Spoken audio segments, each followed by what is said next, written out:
ஆண்டவராக இயேசு கிறிஸ்துவின் நாமத்தில் தொலைக்காட்சி நேயர்களுக்கு அன்பின் வாழ்த்துக்கள். இந்த நாளின் செய்தி 1 கொரிந்தியர் 9ஆம் அதிகாரம் 16ஆம் வசனம். வேதம் இப்படி சொல்லுகிறது: சுவிசேஷத்தை நான் பிரசங்கித்து வந்தும் மேன்மை பாராட்ட எனக்கு இடமில்லை. அது என்மேல் விழுந்த கடமையாக இருக்கிறது. இந்த நாளினுடைய செய்தி என்னவென்றால், அன்பானவர்களே, நீங்களும் நானும் ஒரு நோக்கத்திற்காக, ஒரு குறிக்கோளுக்காக அழைக்கப்பட்டிருக்கிறோம். அந்த குறிக்கோள் என்னவென்றால், 1 கொரிந்தியர் 9:16 சொல்கிறது, சுவிசேஷத்தை நாம் பிரசங்கிக்க. அன்பான தேவனுடைய பிள்ளைகளே, ஆங்கிலத்தில் ஒரு வார்த்தை இருக்கிறது, we are saved to serve others. அடுத்தவர்களுக்கு ஊழியம் செய்யும்படித்தான் கர்த்தர் உங்களை என்னை அழைத்தார். இது பவுலடியான் சொல்கிற வார்த்தை. மேன்மை பாராட்ட எனக்கு இடமில்லை, அது என்மேல் விழுந்த கடமை. மீட்கப்பட்ட ரட்சிக்கப்பட்ட ஒவ்வொரு தேவ பிள்ளைக்கும் ஒரு கடமை இருக்கிறது. உலகத்தில் சொல்லுகிறார்கள் கடமை, கண்ணியம், கட்டுப்பாடு. அப்படியானால் ஒரு உலக மனிதர்களுக்கு இது அவசியமானால், ஆண்டவரை ஆராதிக்கிற, ஆண்டவரை பின்பற்றுகிற உங்களுக்கு எனக்கும் மிக மிக அவசியம். அந்த வார்த்தை இப்படி சொல்லுகிறது, அது என் மேல் விழுந்த கடமை. என் அன்பு தேவ பிள்ளைகளே, திருச்சபைக்கு நீண்ட காலம் போகிறோம், நீண்ட காலம் கர்த்தரை ஆராதிக்கிறோம். ஆனால் இதுவரை ஒருவருக்கும் சுவிசேஷத்தை அறிவித்த அனுபவங்களுக்கு உண்டா? எவன் ஒருவன் சுவிசேஷத்தை அடுத்துள்ள அறிவிக்கவில்லையோ அவனுக்கு உண்மையான ரட்சிப்பு இல்லை. உண்மையான ரட்சிப்புக்கு அடையாளமே அடுத்தவளுக்கு கர்த்தருடைய வார்த்தையை அறிவிப்பது. எனவே தான் வேதம் இப்படி சொல்லுகிறது, அந்த சுவிசேஷத்தை நாம் பிரசங்கிக்காதிருந்தால் நமக்கு ஐயோ. இது எத்தனை பெரிய துக்கமான ஒரு காரியம். இன்றைக்கு அன்பானவர்களே, ஐயோ என்பது உங்களுக்கு எனக்கும் சொந்தமானதல்ல. ஐயோ என்பது ஒரு உலக மனிதனுக்கும் தேவனை அறியாத மக்களுக்கும் ஐயோ. வேதத்தில் பல இடங்களில் ஐயோ என்ற வார்த்தை பயன்படுத்தப்பட்டிருக்கிறது. மதுபானத்தை தேடி ஓடுகிறவர்கள், இப்படி பலருக்கு ஐயோ என்று எழுதப்பட்டிருக்கிறது. ஆனால் இங்கே மீட்கப்பட்ட பிள்ளைகளுக்கு ஆண்டவர் வார்த்தை சொல்கிறது, பவுலடியான் சொல்கிறான், எனக்கு ஐயோ. அதனுடைய கருப்பொருள் என்னவென்றால், அன்பானுள்ளே, இது அத்தனை மேன்மையானது, அது அத்தனை அது முக்கியமானது. இன்றைக்கு திருச்சபைக்கு போகிற அநேகர் இந்த உண்மையை மறந்து விடுகிறார்கள். நம்முடைய செய்தி என்னவென்றால், ப்ராக்டிக்கல் பர்சனல் இவாஞ்சலிசம். அதாவது பிரசங்க பீடத்திலிருந்து பிரசங்கம் பண்ணுவது வேறு, பிரசங்க பீடத்துக்கு வெளியே வந்து கர்த்தருடைய வார்த்தையை சொல்வது வேறு. ஆங்கிலத்தில் அப்படி சொல்வார்கள், ஈச் ஒன் கேட்ச் ஒன். உங்களோடு பேசுகிற நான் ஒரு தனித்தால் நபர் மூலமாக ஆண்டவரை அறிந்து கொண்டேன். என்னுடைய பள்ளி பருவத்து நாட்களில் ஒரு கூட்டங்களுக்கு போகவில்லை, திருச்சபைக்கு போகவில்லை. என்னோடு படித்த ஒரு சக மாணவர் தான் ஆண்டவரை குறித்து எனக்கு சொன்னார். அவருடைய அந்த தனிப்பட்ட ஊழியம்தான் என்னை கிறிஸ்துவை நடத்துகிறது. அவர் 1970ஆம் ஆண்டு ஆரம்பத்தில் அவர் இயேசுவை ஏற்றுக்கொண்டார். ஜனவரி மாதம், நான் ஆகஸ்ட் மாதம் ஏற்றுக்கொண்டேன்.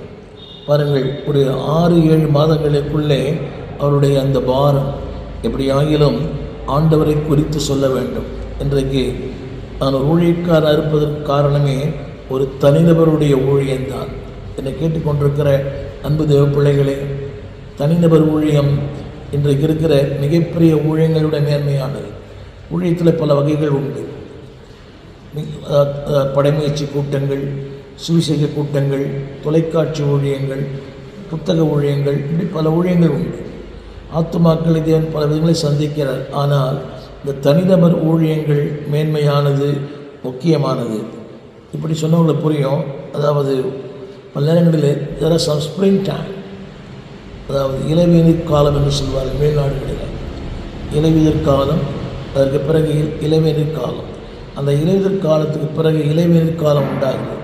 அவனுடைய அப்பொழுது எங்கு பார்த்தாலும் பசுமை, எங்கு பார்த்தாலும் பூக்கள், எங்கு பார்த்தாலும் கனிகள், பல வகையான அழகழகான மலர்கள், இலைகள். அது பார்ப்பதற்கு அழகு மட்டுமல்ல, அன்பாவுடைய கால்நடைகளுக்கு மிகப்பெரிய மகிழ்ச்சி. அப்பொழுதுதான் புல் வளர்கிறது, எங்கு பார்த்தாலும் பசுமை புல்வெளி. கால்நடைகளுக்கு அது வரைக்கும் அவைகளுக்கு சரியான உணவு இல்லை. ஆனால் என்றைக்கு அந்த இளவெளிர் காலம் வருகிறதோ அன்றைக்கு கால்நடைகளுக்கும் புத்துணர்ச்சி, பெருக்கம். அது மட்டுமல்ல, கண்களுக்கு குளிர்ச்சி. ஏன் இது சொன்னால் அன்பானவர்களே, அதை போலத்தான் இன்றைக்கு ஆத்தும ஆதாய ஊழியம். அது ஒரு இளவேநீர் காலம். அன்பானவர்களே, அந்த இளவேநீர் காலத்தில் எப்படி பூத்து குலுங்குகிறதோ அதுபோல ஆண்டுடைய வார்த்தை சொல்கிறது, இந்த ஆத்தும ஆதாயத்தின் காலம். அன்பானவர்களே, ஜனங்களுக்கு மகிழ்ச்சி. அதற்கு முந்தி கால்நடைகளுக்கு உணவில்லை, அங்கே பச்சை, அங்கே புல்கள் கிடையாது. நீங்கள் போய் பார்த்து தெரியும், எங்கு பார்த்தாலும் ஒரே, அதாவது முட்கள் இருக்கும், வெறும் குச்சிகள் மட்டும் இருக்கும், மரங்களில் அங்கே எதுவுமே இருக்காது. ஆனால் இந்த இளவேநீர் காலத்தில் எங்கு பார்த்தாலும் கிரீன் பேச்சஸ்.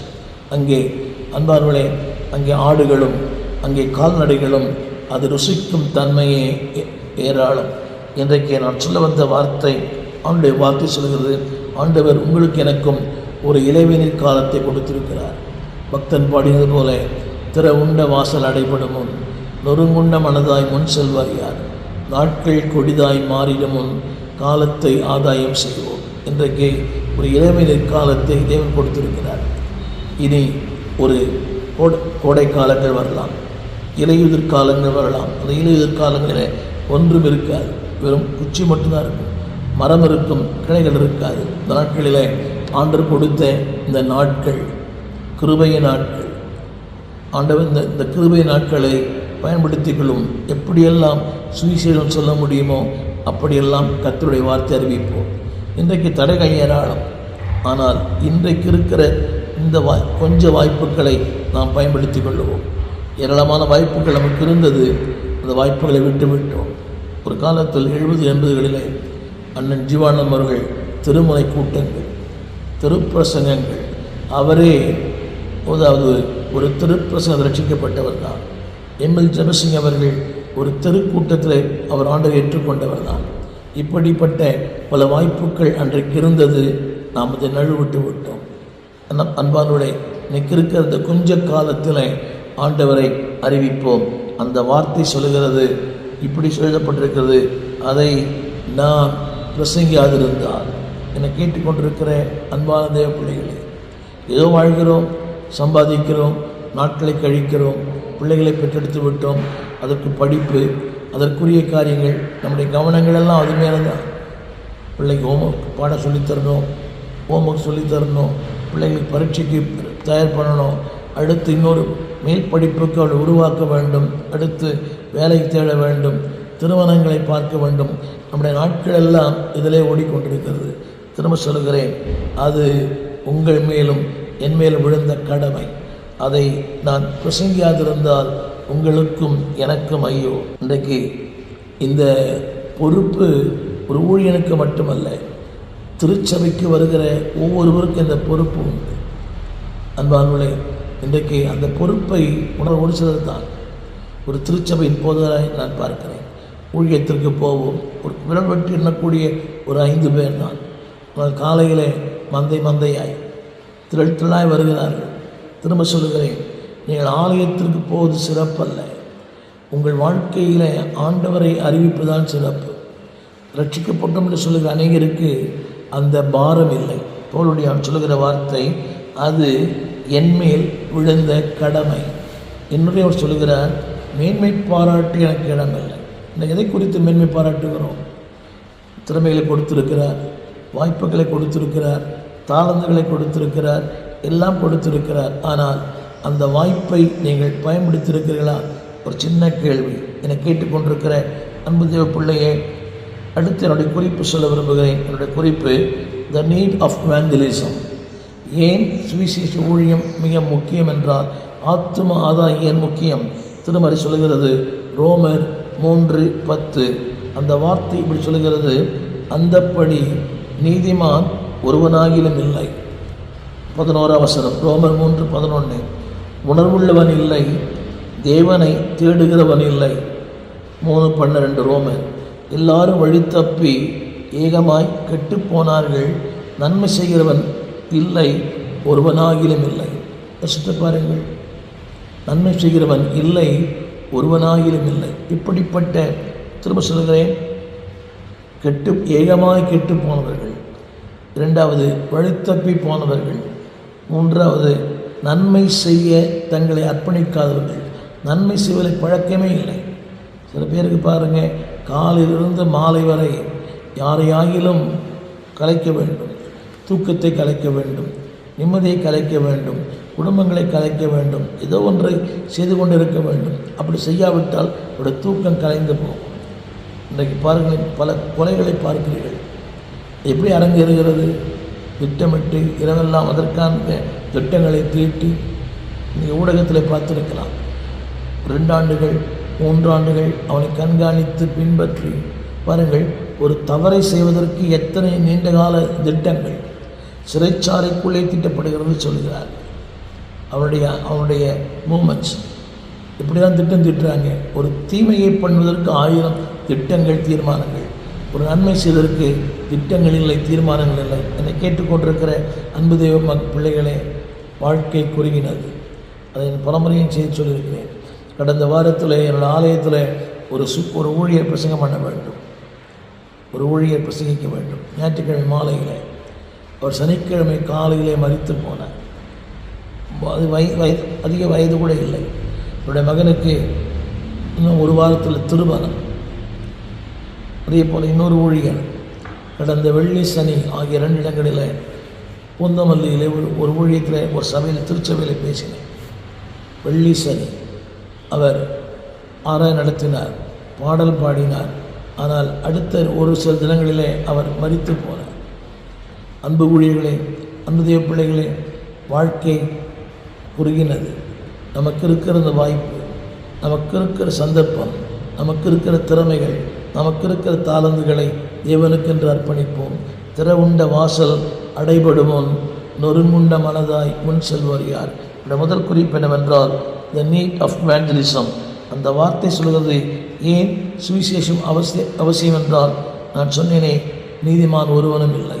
அப்படியானால் ஒரு பாவியை நீதிமான் ஆக்குவது சுவிசேஷம். அது மட்டுமல்ல, உணர்வற்றவனை உணர்வுள்ளவனாய் மாற்றுவது சுவிசேஷம். வழித்தப்பி போனவனை சரியான வழியிலே காட்டுவ சுவிசேஷம். இன்றைக்கு தத்துவங்கள் ஏராளம், சித்தாந்தங்கள் ஏராளம், கட்டுக்கதைகள் ஏராளம், மார்க்கத்தை பற்றி பேசுவது ஏராளம். அது அவசியம் இருக்கோ இல்லையோ அன்பானுடைய. ஆனால் சுவிசேஷம்தான் ஒரு மனிதனை நீதிமானாக்கும். சுவிசேஷம்தான் ஒரு மனிதனை உணர்வுள்ளவனாக்கும். சுவிசேஷம்தான் ஒரு மனிதனை தேடுகிறவனாய் மாற்றும். அன்பானுடைய, திருடனையும் தேடுவனாய் மாற்றுவது சுவிசேஷம். அந்த சுவிசேஷத்தை தான் ஆண்டவர் உங்கள் கரத்திலும் என் கரத்திலும் கொடுத்திருக்கிறார். அது மட்டுமல்ல அன்பானவர்களே, அந்த வார்த்தை சொல்கிறது, எல்லாரும் ஏகமாய் கெட்டு போனார்கள். அந்த வார்த்தையான எல்லாரும், படித்தவன் படிக்காதவன், ஏழை பணக்காரன், உயர்ந்த ஜாதி தாழ்ந்த ஜாதி, எல்லாம் ஏகமாய். இன்றைக்கு எவ்வளோ பெரிய, கொஞ்சம் யோசிக்க வேண்டும். நம்முடைய திருச்சபைகளிலே அதிகமான அன்பானவர்களே படித்தவர்கள் மிக குறைவு. ஒரு IAS, ஒரு IPS, ஒரு தாசில்தார், ஒரு மேஜிஸ்ட்ரேட், ஒரு நீதிபதி ஏன் நம்முடைய திருச்சபையில் இல்லை? ஒரு சில சபையில் இருக்கலாம், ஒருவேளை இருக்கலாம். காரணம் என்னவென்றால், அவளுக்கு அறிவிக்க வேண்டிய ஜெபிப்பது நல்லது. ஆனால் அதே வேளையில் அந்த வார்த்தை சொல்கிறான், நான் பிரசங்கித்து வந்தோம். அடுத்த வார்த்தை, நான் பிரசங்கியாதிருந்தால். நிறைய ஜெபம் நடக்கிறது, முடிவு ஜெபங்கள், உபவாச ஜெபங்கள் நிறைய நடக்குது. அது நான் ஆரம்பத்தில் சொன்னேன், த ப்ராக்டிக்கல் பர்சனல் எவாஞ்சலிசம். ஜெபம் அவசியம், ஜெபம் முக்கியம். நம்முடைய அறிவு சாதிக்க, முழங்கால் சாதிக்க உண்மை. அதே வேளையில் செயல்படும் ஆட்கள் தேவை. இதைத்தான் பக்தன் பாடுகிறார். சொல்லப்பட்டிருந்த இடங்கள் அநேகம் உண்டு, அங்கே சொல்லுவதற்கு ஆட்கள் இல்லை. ஜெபிக்கிறோம், அது எல்லாம் நீங்களும் செய்யலாம், நானும் செய்யலாம். ஆனால் ஜெபிக்கிற நீங்கள் என்றைக்கால் ஒரு நபருக்கு அந்த வார்த்தையை சொல்லியிருக்கலாம். அப்படின்னா உங்கள் ஜெபத்துக்கு அர்த்தமே இல்லையே. Prayer should be practical, life should be practical. உங்கள் ஜெபங்கள் நடைமுறையாக இருக்க வேண்டும், உங்களுடைய வாழ்க்கை நடைமுறையாக இருக்க வேண்டும். அதான் ஆரம்பத்தில் சொன்னேன், ப்ராக்டிக்கல், பர்சனல், நிறைய சொல்லலாம். அதுக்கு நிறைய கூட நடக்குது, நிறைய அதுக்கென்று பயிற்சி கொடுக்குறாங்க, அது வேறு, நல்லது தானே. ஆனால் நடைமுறையில் எத்தனை பேரை நீங்கள் நானும் கிறிஸ்து ஆதாயம் பண்ணியிருக்கிறோம்? அவுட் சைட் மை புல்பிட், என் பிரசங்க பீடத்துக்கு வெளியே எத்தனை பேரை நான் ஆதாயம் செய்திருக்கிறேன்?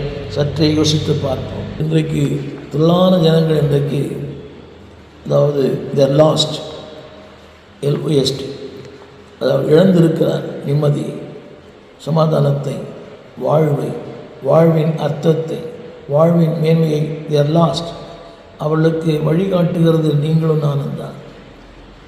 அன்பு தேவ பிள்ளைகளே, உலகத்திலேயே ஊழியத்திற்கு சிறப்பான இடம் இந்தியா தான்.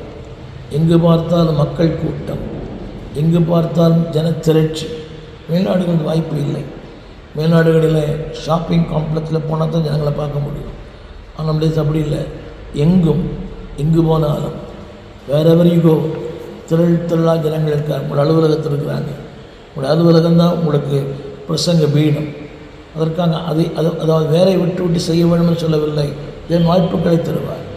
அவருடைய அந்த இயலாமைகளை, அன்பானவர்களை நீங்கள் பார்க்குறீங்க இல்லையா? வறுமைகளை, ஏழ்மைகளை, நிம்மதியற்ற வாழ்க்கையை பார்க்குறீங்க. அது தேவன் உங்களுக்கு கொடுக்குற ஒரு சந்தர்ப்பம் பேசும்படியா. உங்களுக்கு தெரியாது, வருங்காலத்தில் அவர் மிகப்பெரிய தேவமணிகளாய் மாறுவார்கள். ஒரு சம்பவத்தை சொல்லுகிறேன். ஒரு ஆப்பிரிக்காவுக்கு ஒரு மிஷனரி சென்றார். தோல்வி மேலே தோல்வி, ஜனக்கூட்டம் இல்லை, ஜனங்கள் இல்லை, ஊழியக்கிற வளர்ச்சியே இல்லை, வளர்ச்சி இல்லை.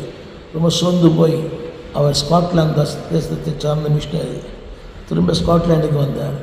ஊழியம் வேண்டாம் என்று சொல்லி சோர்ந்து போயிருந்தார். ஒரு சின்ன கூடுகையில் அவர் பேசினார். இனி ஆப்பிரிக்காவுக்கு போக வேண்டாம், இங்கே இருப்போம் என்று சொல்லி வந்தார். ஒரு சின்ன கூடுகை. அதாவது அவர் அனுப்பின அந்த இயக்கம் அதை ஒழுங்கு செய்திருந்தது. ஜனங்களுக்கு வாட் ஹி ஹஸ் டன், அது ஒரு அறிக்கை சமர்ப்பிக்கிற ஒரு கூட்டம். சோர்ந்து போய் அந்த கூட இருந்தார். அன்னைக்கு கூட ஆட்களே இல்லை. விரல் விட்டு எண்ணக்கூடிய ஒரு சிலர் தான் அவங்க வந்திருந்தார். ரொம்ப சோர்ந்து போயிருந்தார். அப்படிதான் ஒரு பைப்பார்கள் ஒரு பெரியவர் கீழே அதை இழுத்து கொண்டிருக்கிறார். மேலும் ஒரு சின்ன பையன் அங்கே உட்கார்ந்திருக்கிறார். அன்றைக்கு அவர் ஆப்பிரிக்க தரிசனத்தை பற்றி பேசினார். ஆப்பிரிக்கா பற்றி ஒரு சின்ன பையன் ஓடி வந்தார். அவர் சொன்னார், ஐயா நான் போகிறேன். இவர் ஒரு மூத்த வயது முதிர்ந்த ஒரு ஊழியர், 65 வயதுக்கு மேற்பட்டவர். ஏன்னா மிஷனரி பணித்தளத்தில் 65 வயது அவள் நியமிக்கப்பட்ட வயது அந்த ஸ்தாபனத்தால். ஆனால் அதில் அவர் சோர்ந்து போயிட்டார். முன்னேற்றம் இல்லை, ஊழியம் வளர்ச்சி இல்லை, மக்கள் இல்லை. அவருடைய திருச்சபையிலே அன்றைக்கு அவரை குறித்த விளம்பரங்கள் எல்லாம் செய்யப்பட்டது. ஆட்கள் வரவில்லை. ஒரு சிறு பையன் சொன்னார், நான் போகிறேன். இவருக்கு ஆச்சரியம். சின்ன பையன் அவர் சொன்னார், தம்பி ஆப்பிரிக்கா ஊழியம் போகணுன்னா முதல்ல நீ ஒரு டாக்டராக வரணும், ஒரு மருத்துவராக வரணும், அந்த மக்களுக்கு மருத்துவ சேவை செய்யணும். அதுக்கப்புறம் தான் அந்த மக்களுக்கு சுழி சொல்ல முடியும். எனவே அந்த பையன் சொன்னான்னா, ஐ வில் பி டாக்டர், ஒரு மருத்துவராய் மாறுவேன். ஒரு பெரிய செல்வந்த குடும்பத்தில் பிறந்த பையன் அல்ல, மருத்துவக் கல்லூரி படித்தார். அவர் படித்து பின்னாளில் திரும்ப வந்தார் அதே திருச்சபைக்கு. அவர் சொன்னார், நான் ஆப்பிரிக்கா போகிறேன். அப்போ தான் டேவிட் லிவிங்ஸ்டன். இன்றைக்கு ஆப்பிரிக்கா கிறிஸ்தவ நாடாக இருக்கிறதுன்னு சொன்னால் அது காரணமே டேவிட் லிவிங்ஸ்டன் அவர்கள் தான். அவருடைய உழைப்பு. ஒரு மருத்துவராகத்தான் அவர் ஆப்பிரிக்காவுக்கு இருண்ட கண்டமான ஆப்பிரிக்கா. இன்றைக்கு உலகத்தில் மிகப்பெரிய சபைகள் எல்லாம் நைஜீரியாவில் இருக்கிறது. பல பல பல ஆப்பிரிக்க நாடுகளிலே திரளா ஜனங்கள் இருக்கிறார்கள். நான் கென்யா தேசத்துக்கு போயிருந்தேன். திரளான ஜனங்கள் வருகிறார்கள். நைஜீரியாவில், உலக ஆப்பிரிக்க நாடு எல்லாவற்றிலேயும் திரளாய். இன்றைக்கு பாருங்களேன், ஒரு உண்மையை சொல்ல வேண்டுமானால் அதாவது வெள்ளைக்காரர்களை விட கருப்பு நிறத்தவர்கள் தான் இந்த உலகத்திலே அதிகமாக பயன்படுத்தப்படுகிறார். அமெரிக்க நாடுகளிலே, இங்கிலாந்திலே, மேற்கத்திய நாடுகளே கருப்பர்கள் அந்த நிறத்தை சார்ந்தவர்கள் தான் வல்லமையாய் பயன்படுத்தப்படுகிறார்கள். இந்த ஊடகத்தில் பார்க்கலாம். ஒரு டிடி ஜேக்ஸ், செஃப்லோ டாலர், எத்தனையோ ஊழியர்கள் பேர் சொல்லிக்கொண்டே இருக்கலாம். இன்றைக்கு வருகிற புதிய புதிய ஊழியர்கள்லாம் இத்தனை எல்லாருமே கருப்பு நிறத்தை சார்ந்த இந்த ஆப்பிரிக்க தேசத்தில் வந்தவர்கள் தான். வந்து இன்றைக்கு பல நாடுகளிலே அவர்கள் தங்கி இருக்கிறார். அது அமெரிக்காவாக இருக்கலாம், அது மேற்கத்திய நாடுகளாக இருக்கலாம். பல தேசங்களிலே செட்டில்டு. அதனுடைய விதையை விதைத்தவர் டேவிட் லிவிங்ஸ்டன். என் அன்பு தேவ பிள்ளையே, அது உங்கள் மேல் விழுந்த கடமை. எனவே தான் ஆண்டவர் சொன்னார், மத்திய 7:13, இடுக்கமான வாசல் வழியாய் பிரவேசியுங்கள். கேட்டுக்கு போகிற வாசல் விரிவும் விசாலமாக இருக்கிறது, அதன் வழியை பிரவேசிக்கிறவர்கள் அநேகர். இன்றைக்கு ஒரு பெரிய வாசல் உலகமே அதைத்தான் விரும்புகிறது. இந்த இடுக்கமான வாசலை யாரும் விரும்புவதில்லை. இல்லை அன்பு தேவ பிள்ளைகளே, இடுக்கமான வாசல், அந்த இடுக்கமான வாசலே உட்பிரவேசியுங்கள். அதாவது அந்த இடுக்கமான வாசலுக்கு திறவுகோல் உங்களுக்கு ஏழுங்க இருக்குது. இன்றைக்கு எல்லாரும் அதாவது விரிவான விசாலமான வழியைத்தான் ஜனங்கள் தேடுகிறார்கள். உங்களுக்கு எனக்கு தேவன் தந்த அந்த பொறுப்பு என்னவென்றால், அன்பானவர்களை ஜனங்களை நித்தியத்துக்குள் நடத்துவதற்கான ஒரு திறவுகளை கற்றுக் கொடுத்திருக்கிறார். அந்த மத்திய 7:14 வார்த்தை சொல்கிறது. அடுத்த வார்த்தை, அதை கண்டுபிடிக்கிறவர்கள் சிலர். 2 வார்த்தை பாருங்கள். 13 அநேகர், எங்கே விசாலமான வாழ்க்கை. 14 வெகு சிலர், அதை கண்டுபிடிக்கிறவர்கள். ஒரு சின்ன கேள்வி, how can the find out? அது எப்படி அவர்களால் கண்டுபிடிக்க முடியும்? அன்பானது பிள்ளையே, அதை கண்டுகொண்ட நீதான் அதை அவளுக்கு காண்பிக்க வேண்டும்.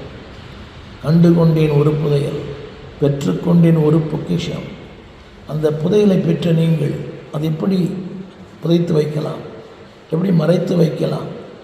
அன்புதே பிள்ளைகளே, எப்படியெல்லாம் கர்த்தருடைய வார்த்தையை திரும்ப திரும்ப சொல்லுகிறேன், எப்படியெல்லாம் சுவிசேஷத்தை சொல்ல முடியுமோ, ஆண்டவருக்கு எழுப்பி கொடுத்த பல உபகரணங்கள், அதில் ஒன்று இந்த ஊடகத்துறை, இந்த தொலைக்காட்சி. நாட்களே வானொலி இருந்துச்சு, இன்றைக்கி தொலைக்காட்சி, இந்த யூடியூப், இப்படி பல வாய்ப்புகளை தேவன் நமக்கு தந்திருக்கிறார். இது என்றைக்கு மூடப்படுமோ தெரியாது. ஆனால் அதற்கு முன்பாக தேவ பிள்ளைகளே, தேவன் கொடுத்த பொறுப்பு, என்னை நம்பி அவர் தந்த பொறுப்பை நாம் செய்வோம்.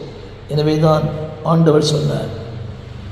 சொன்ன வார்த்தை மத்திய 20:16, பிந்தினோர் முந்தினோர் ஆவார்கள், முந்தினோர் பிந்தினோவார்கள்.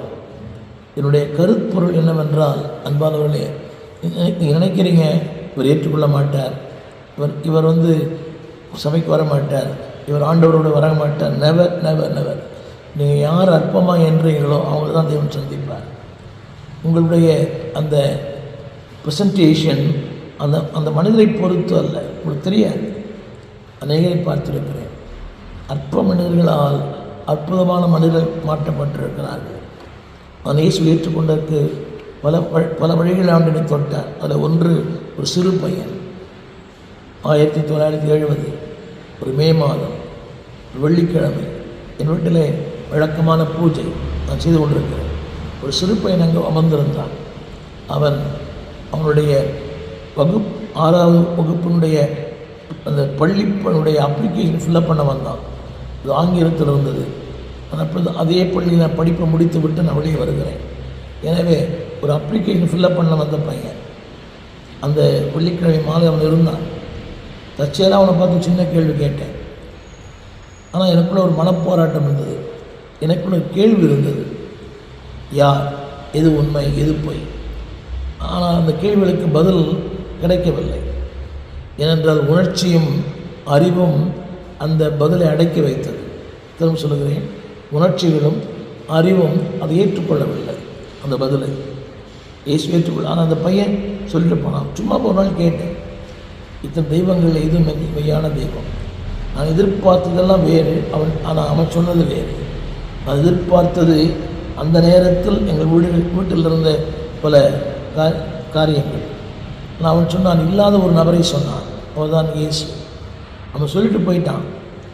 ஆனால் அந்த இரவெல்லாம் எனக்கு தூக்கம் இல்லை. அதாவது 24 மணி நேரமும் அந்த வார்த்தை என்னோட பேசிக்கொண்டே இருந்தது. பாருங்கள், அதாவது பாலகன் வாங்கினாலே துதி உண்டாக்குற கர்த்தர். இன்றைக்கு அந்த சிறு பையனை நினைக்கிறேன். 55 ஆண்டுகள் ஆகிவிட்டது. இது நடந்தது 1970. 55 நாள் ஓடிவிட்டது. இன்றைக்கும் அந்த பையனை நினைவு கூறுகிறேன். என்னை கேட்டுக்கொண்டிருக்கிற அன்பு தெய்வ பிள்ளையே, அந்த வார்த்தை சொல்லப்பட்டிருக்கிறது. நீ நினைக்கப்படாது. இப்போ நான் சொன்ன பார்த்தீங்களா, இந்த ஊழியர் சோர்ந்து போய் வந்திருந்தார்.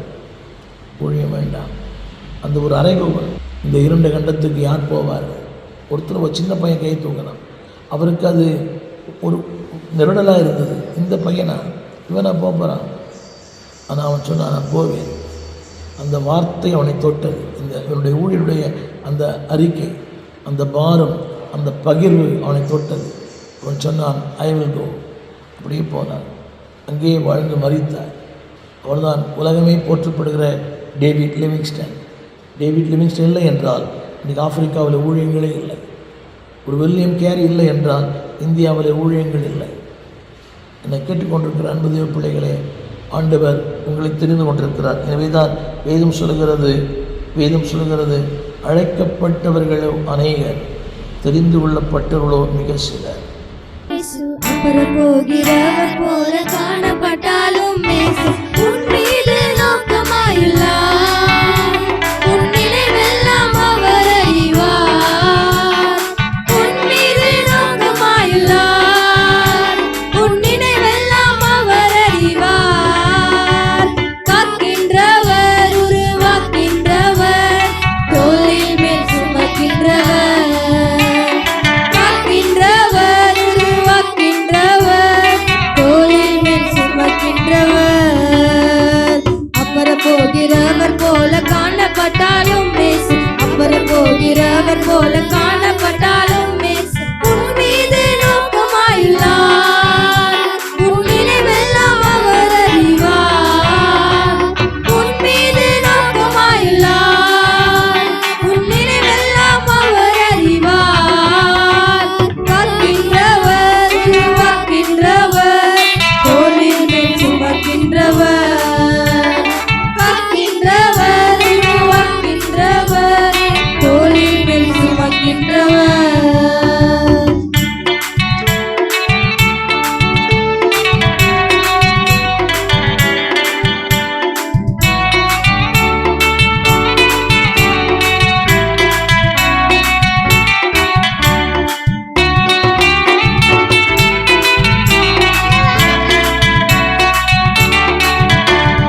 மோரியாவின் ஆபிரகாமை அவர் காணாதவர் போல் இருந்தார். மோரியாவின் ஆபிரகாமை அவர் காணாதவர் போல் இருந்தார்.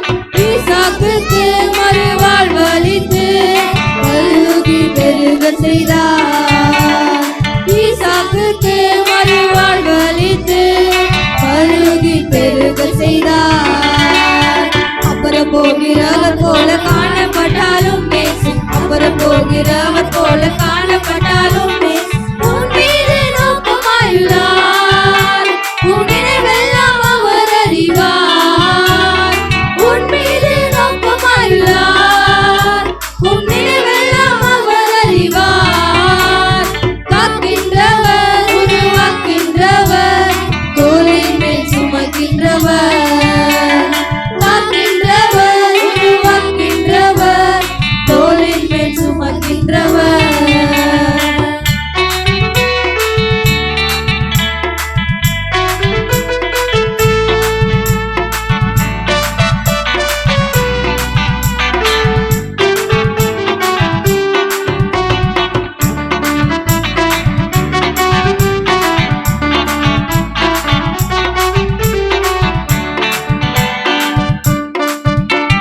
கப்பலின் அடித்தட்டினில் அவர் காணாதவர் போல இருந்தார்.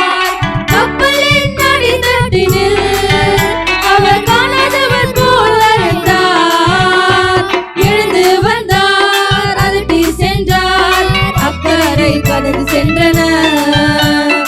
எழுந்து வந்தார், அதட்டி சென்றார், அக்கறை கடந்து சென்றனர்.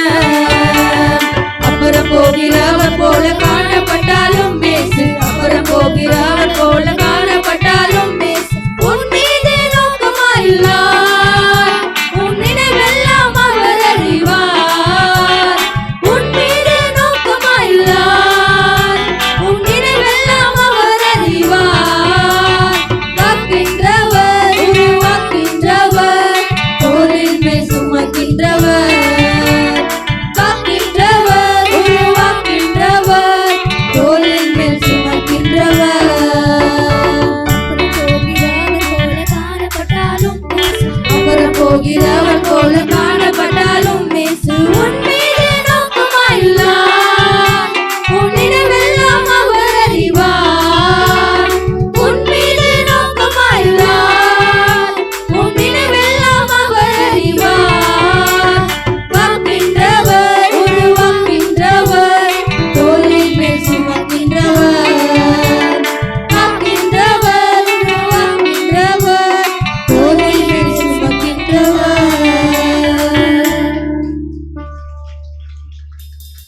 எங்கள் விலாசம் போதகர் ஸ்டீஃபன் தேவகுமார், திறந்த வாசல் சபை, நம்பர் 65, பரமானந்த தெரு, 7 கிணறு, சென்னை 600001.